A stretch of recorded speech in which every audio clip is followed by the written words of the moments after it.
OpenView, South Africa's most popular free-to-view satellite platform. This satellite broadcaster brings world-class content to those who can't afford subscription TV. But here's something many may not know. OpenView shouldn't have existed, technically. What? What the f? Okay, let's try to speed run through the story in detail. In 2007, ICASA granted 4 new pay TV licenses: Telkom Media, Walking on Water, On Digital Media, and ETV's own eSat. ETV had been planning to launch its own service as a competitor to DSTV, but quickly realized the costs were astronomical, and competing head-on with DSTV was suicide, especially when faced with 3 other competitors. So instead of launching its own service, it focused on making curated channels for other services. Thus, eNCA was born on DSTV. For a while, things worked out.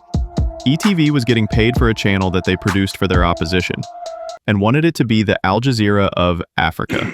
But that's a story for another video. ETV could relax for a moment, knowing that they could pour their focus on content. But then came South Africa's digital terrestrial television disaster. See, the International Communications Union was on a mission to migrate the world to a new broadcast form that would benefit all.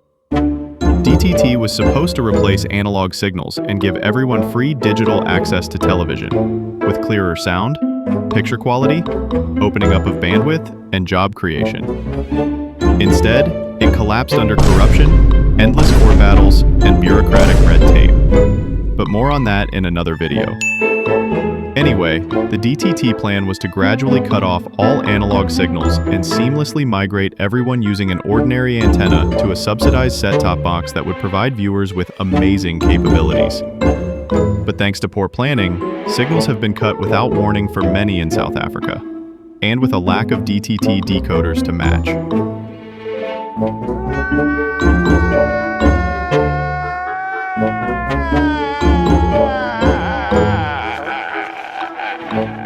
For eMedia, the risk was brutal.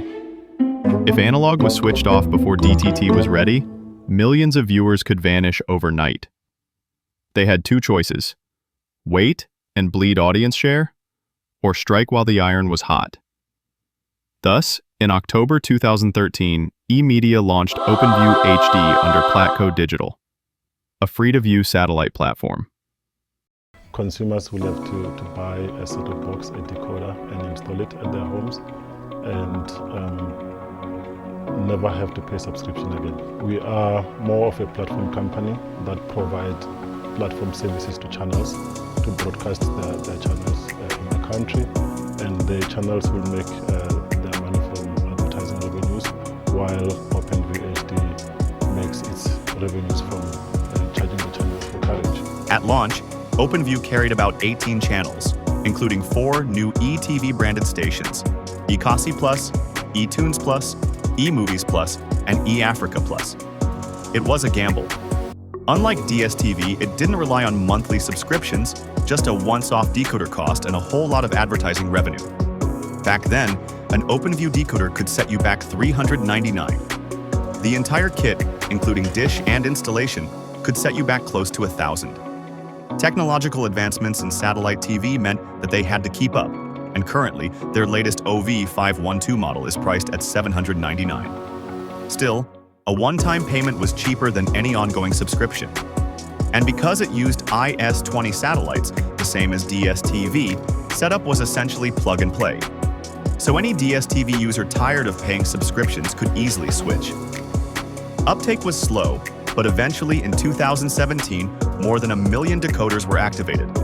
As of 2025, the service has had more than 3.6 million decoders in South African homes. For context, in the same 6-year window, OpenView added nearly 2.8 million activations, while DSTV grew by just more than 600,000 subscribers. The free platform outpaced pay TV's giant in raw numbers. Oh my God! Wow! It hasn't been smooth sailing for OpenView. From getting channel carriage deals poached by their competitor, to court fights over sports broadcasting rights.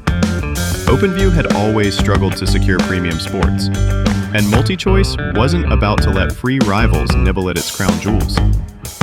Still, OpenView leaned on movies, kids content, and niche channels to fill its lineup. By 2024, the platform offered 21 TV channels and nearly 28 radio stations.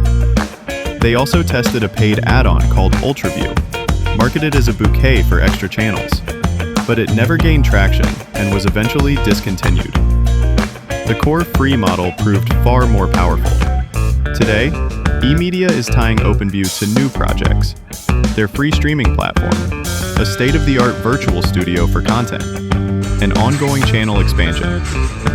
If DTT was successful, OpenView might never have launched. Those millions spent on satellites and decoders could have gone into funding other big plans eMedia had. OpenView came as a necessity.